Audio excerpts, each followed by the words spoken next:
Ang point lang namin, this is such a simple proposal. Madali itong i-argue, madali itong ipagtanggol, madali itong i-implement. Even willing to give them the bill. Ginawa na po namin yan, many bills nung senador ako, tapos kakilala ko yung author sa House, pero meron may gusto mag-take over.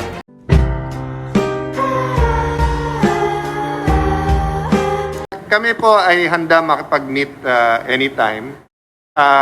Nagkaroon din po kami ng konting coordination nung yung delay kasi dun sa CREATE. No? So yun ang huli namin pag-uusap sa ilan membro ng economic team. At gusto muna namin ilatag tong proposal na to, mapag-aralan nila, but ready kami makipag-meet anytime. Pero tama yung direction ng tanong mo na yung programa versus execution. So ganun din po. Kaya namin hindi inuna yung Bayanihan 3 nung inaayos pa natin yung 2021 budget. Kasi marami dapat na nasa Bayanihan 3 na sa loob ng 2021 budget. At yung 2021 budget, hindi biro yan, 4.5 trillion.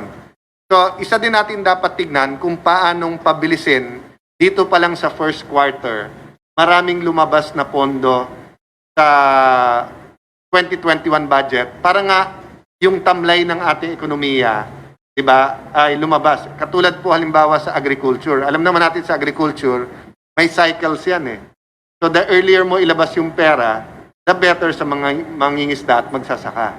No? So, yes, we're willing to meet anytime sa mga economic managers. But right now, more of yung tao at yung kapwa naming kongresista nakaka-meeting namin at pinupuntahan namin talaga sa lugar. So kung makikita nyo yung pinuntahan namin the last 3 weeks, halos mga rural areas talaga.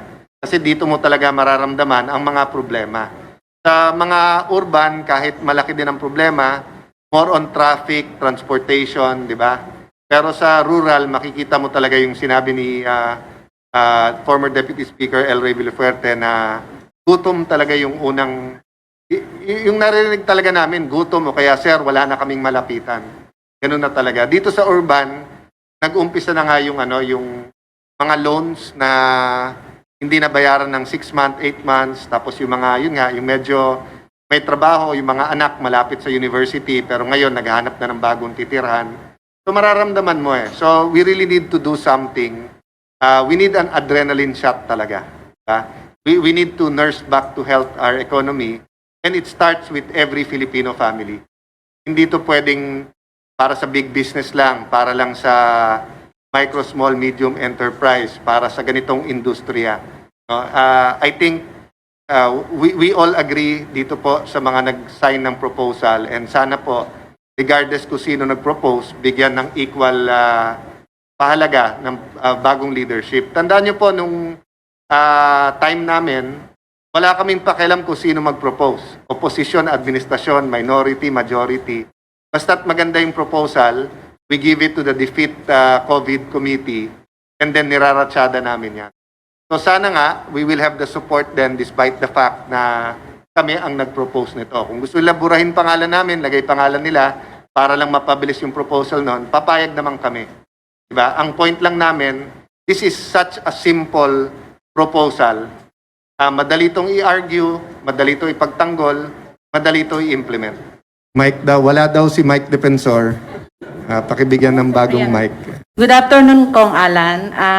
Congresswoman Stella Kimbo once said na medyo complicated ang source of funding kaugnay po dito sa Bangon Pamilyang Pilipino Assistance Program. Kung kukunin daw kasi ito sa unprogrammed funds ng 2021 budget, sa 72.5 billion unprogrammed funds daw ito kukunin, which is a budget para sa COVID-19 vaccine. Ano po yung reaction niyo po dito? First of all, I'm a admirer of Congresswoman Kimbo. She participated very much sa ating defeat COVID. Pero isa siya sa nagtutulak ng Bayanihan 3 na mahigit 400 billion. So siguro, simple math lang naman, kung kaya nila maghanap ng 450 billion, bakit hindi makakahanap ng 200 billion? And siguro, hingin natin kay former Deputy Speaker Villafuerte na ulitin na sa website ng DBM, available yung pera. So yung nakalagay kasi sa bill, options yon. Pero itong bill naman na to, pupunta naman to sa Ways and Means at saka sa APRO, madaling baguhin yon. So the first question before saan kukunin yung pera, agree ba tayo na makakatulong to sa lahat ng pamilyang Pilipino? At agree ba tayo makakatulong to sa ekonomiya? May mga proposal kasi na makakatulong sa ekonomiya, pero kawawa yung malaking sektor ng ating lipunan. May mga proposal naman, masaya tao, apektado naman yung ating ekonomiya. But if you look at our neighbors, yung pinakita ko sa inyo kanina, they all did this. And if you look at the big countries like US, UK, ginagawa din nila ito. No? So unless I get a reason na very clear kung bakit hindi mabuti sa ating ekonomiya na magbigay ng 10,000 per family, problema tayo, di ba? So, kung titingnan mo proposal nila sa Bayanihan 3, maganda, pero komplikado pa eh. Lalagay mo pa sa lahat ng agency, mag-a-apply pa. Kayo, nandito kayo sa SM Ora ngayon, kita nyo yung pila sa baba, SSS at saka Pag-ibig. Mukhang yung ibang opisina nila around Metro Manila, sinara, nagkumpulan dito. So, ba't pa natin pahihirapan ng ating mga kababayan na may simpleng programa naman na idiretso sa kanila yung pera? Sa US po, more than 300 million Americans, minemail na lang yung cheque.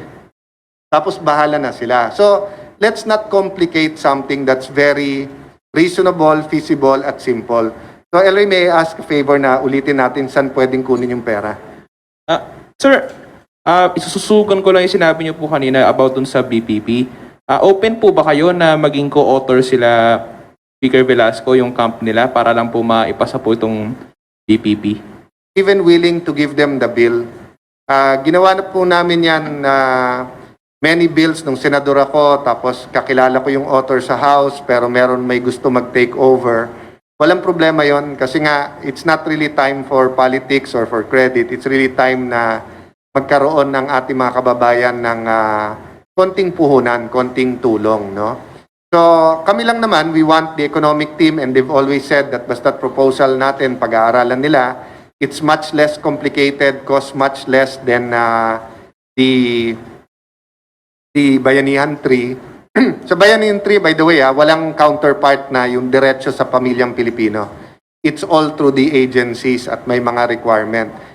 We're also willing to sit down with the economic team and with Congress para tignan yung mga taba o fat dito sa 2021 budget na sa totoo lang, pwedeng i-cut. Kasi sasabihin natin sa tao, you have 4.5 trillion worth of funds for services.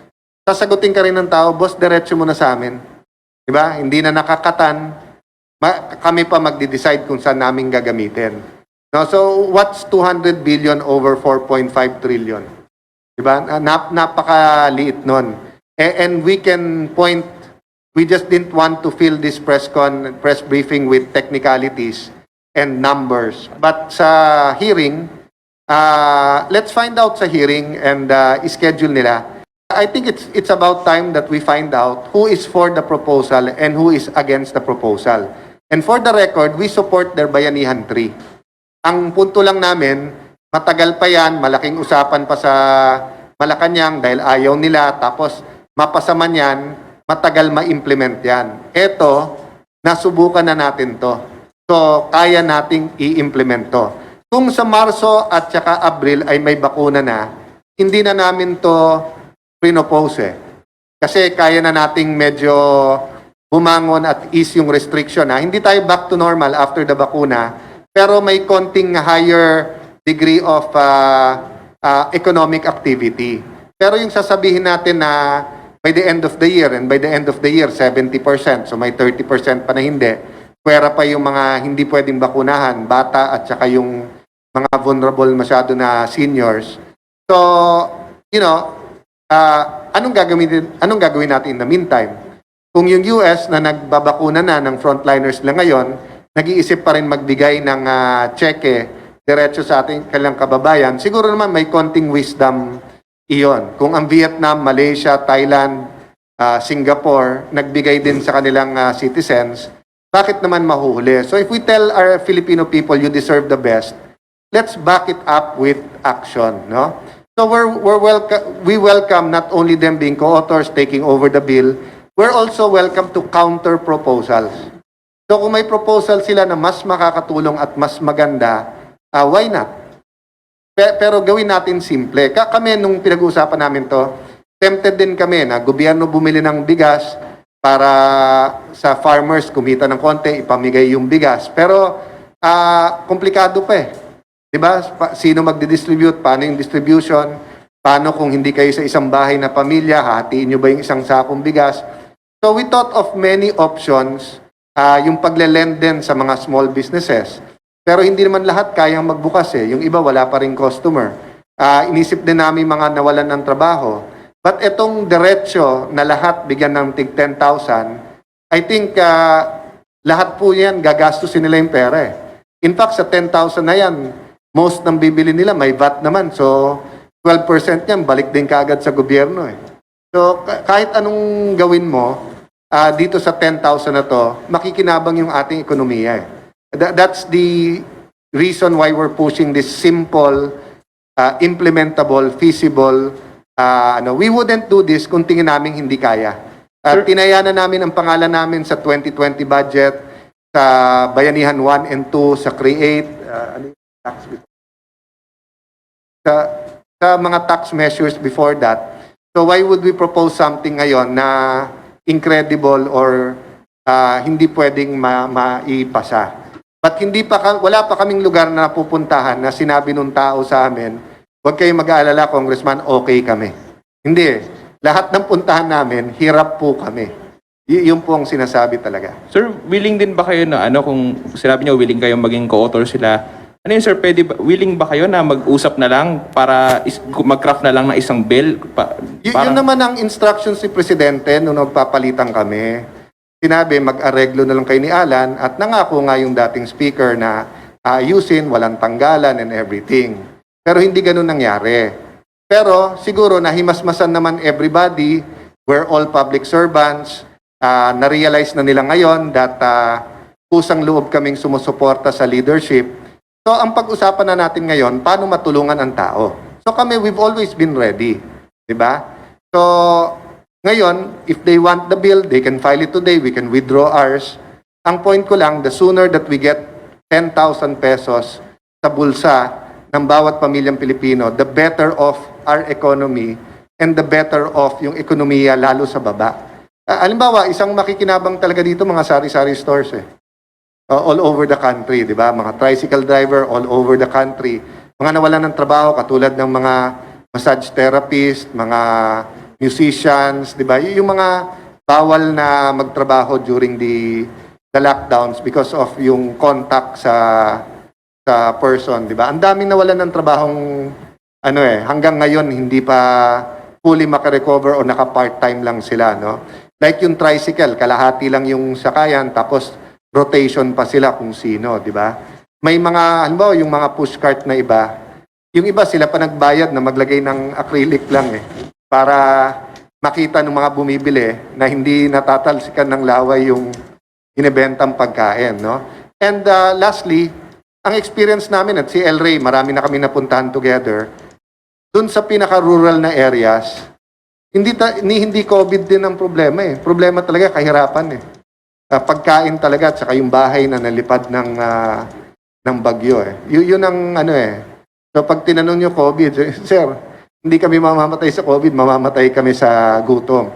That's not a very accurate statement because both can kill you.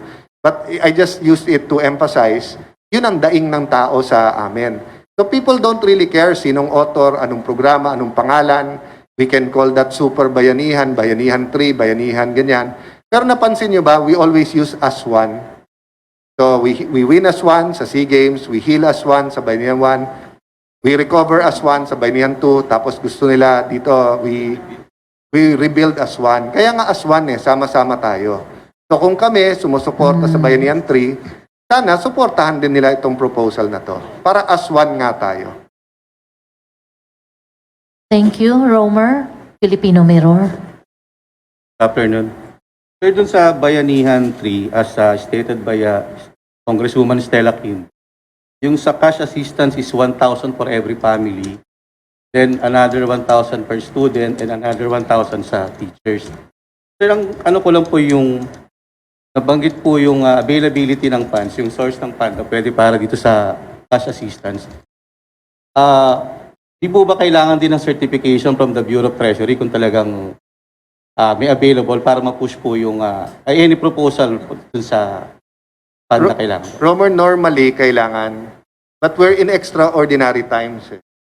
Kung yun ang sasabihin nila, di sana yung Bayanihan 1 hindi na ipasa. Wala pong certification ng Bayanihan 1. Diba? So, dun sa 1,000, maganda yan. Before ako pumunta dito, nag-attend ako. Ang DA under Bayanihan 2, nagbigay ng 3,000 plus 2 tray ng itlog at saka 25 kilos ng bigas. So, realistically, Romer, ang importante kasi may impact sa buhay nila eh. Inon tatanggi na bibigyan ng tig 1,000. Pero saan aabutin yung 1,000 na yan? So, halimbawa, sabihin mo sa teachers para sa internet. Maganda yon. Pero tanungin mo yung teacher, ma'am, piliin namin kayo, estudyante, teacher, laborer, tig 1,000 or 10,000 na lang kayong lahat. The reality is, Bayanihan 3 is more than 400 billion. And marami dito administrative cost kasi paano papatakbuhin ng gobyerno yung programa. Samantalang ito, may sistema na ang LGUs with DSWD, ifa-fine-tune na lang ito, madi-deliver diretso sa kanila. So I'm 100% sure we can reconcile yung legalities, technicalities, saan kukunin ang pera kung ite-take up to ng committee. Pero ngayon lang ako nakakita na people agree with the proposal pero hindi kinakalendar because mag-a-argue dun sa technicality saan kukunin ang pera. Ang tao ayaw ng technicality, gusto niya solusyon. And ako, as former speaker, nagawa natin yan sa Bayanihan 1 and Bayanihan 2. So, why can't we do it now? So, meaning, kung palitan namin ang pangalan nito, gawin namin Bayanihan 3, pwede. Pero dahil iba yung pangalan niya. So, gusto nila, i-merge nila yung Bayanihan 3 at saka itong batas na to para silang author. And then, ipasa nila yung section na to. Diba? Wala kaming problema ipasa din yung sa kanila eh. Hindi implement ng gobyerno kasi nga, hindi daw napapanahon. Hindi kami nagsabing hindi napapanahon ang Bayanihan 3. I've always supported them. I've always supported Congresswoman Stella nung final niya to. May magandang version din sa Senate, version ni Senator Recto. Diba? Maganda yung version ni Senator Recto na pag-aralan ng husto yon. Ang problema nga, yung economic team na mismo nagsabing hindi. So, kung sasabihin nila, sir, we have 1 billion, hindi 10 billion. O di pag-usapan natin, kung pwedeng 2 gives yung 10,000, eto na yung 5,000. Habang hinahanap yung ano. So, we're open to all kinds of proposals. Pero let's all agree, people need money in their pockets. Kailangan ng tao ngayon ng cash talaga. Kailangan nila ng tulong. Diba? So, if we all agree on that, let's all try to find a solution. Etong hinahatag namin, isang possible solution lang to. If you have a better solution, mga colleagues namin sa Congress, pag-usapan natin. Rather than ang pag-usapan natin, tsa-tsa. Diba? Anong matutulong ng tsa-tsa right away? Unang-una, ang Senado, hindi nila priority ang tsa-tsa. So, ubusin lang natin yung ating effort. Don't get me wrong, ha? I am for, and I have always been for, the economic provisions to take a second look at palitan yung iba. Hindi ako anti-tsa-tsa. Yung timing po ang aking sinasabi. Na kung hindi rin naman ite-take up ng Senado, ang COMELEC, pinag-uusapan na bawal ang face-to-face na kampanya sa 2022, malayo pa yon. Meron pang bakuna na parating. Paano ka magple-plebisito? Pwede ba plebisito? Yes na lang kayo lahat, mamamayan? Wala nang paliwanag sa tao, wala nang debate. Walang kampanya for or against dun sa mga may gusto. So yun naman ang point namin na maraming tinetake up ang Congress ngayon na maganda pero hindi angkop sa tamang panahon. Kasi ang panahon ngayon, how to address lives and livelihood, buhay and kabuhayan. Ito po hindi namin bagong naisip. Since the lockdown, wala po kaming ibang sinasabi kung hindi lives, livelihood, buhay, kabuhayan.